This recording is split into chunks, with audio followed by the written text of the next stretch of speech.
So can you explain to me how you got started in this organization? Sure. Actually, I got started in the issue fighting human trafficking back in 2008. I left my job and got involved in an organization to fight this overseas in Nepal. And within about a few months, I met a gentleman by the name of Bob Burton, whose heart was inspired, and he ended up starting I've Got a Name. So I've watched it from afar, but close. He's like my best friend. Been that way for about 9 years. And then I became the director, and I've Got a Name back in April of 2016.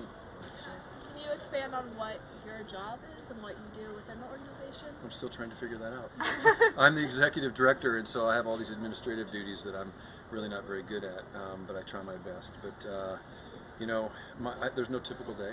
There's no 2 days alike, but it's actually trying to create the organization. Who are we? You know, because it started as a nonprofit back about 5 years ago. And so when I came on board, I didn't know, who is I've Got a Name? What is our real focus? What is the real need, you know, that we have in our community and our state? And so started developing, you know, mission statements and all those things. But it's so important.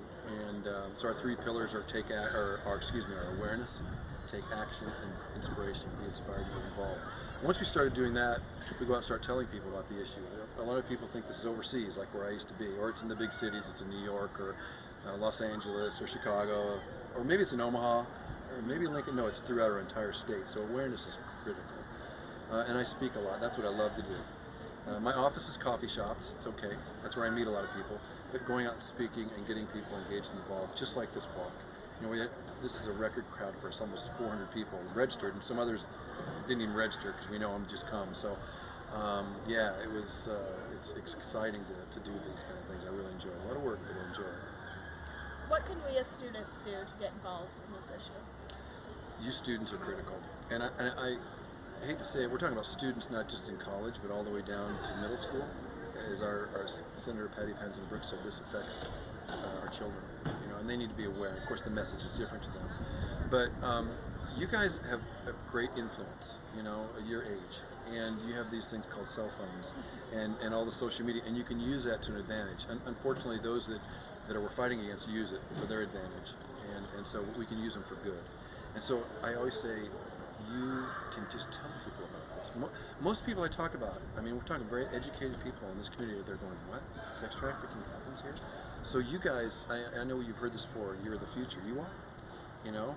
And so hopefully when you get to be my age, this is less of an issue because of people like you. So I would suggest on campus having organizations, groups, you know. I know on the University of Nebraska campus, there's 2 organizations, New Sam's and I'm Not For Sale. I actually met the students around Not For Sale last year and said, don't just do an event, start an organization, and they did.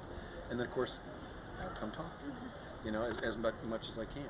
And then, but you also need to pass that down to the younger students, because you graduate from high school, you graduate from college, so who's going to continue that fire burning, you know? Unfortunately, this issue will not end today or just tomorrow. We're going to keep fighting. You can do a lot.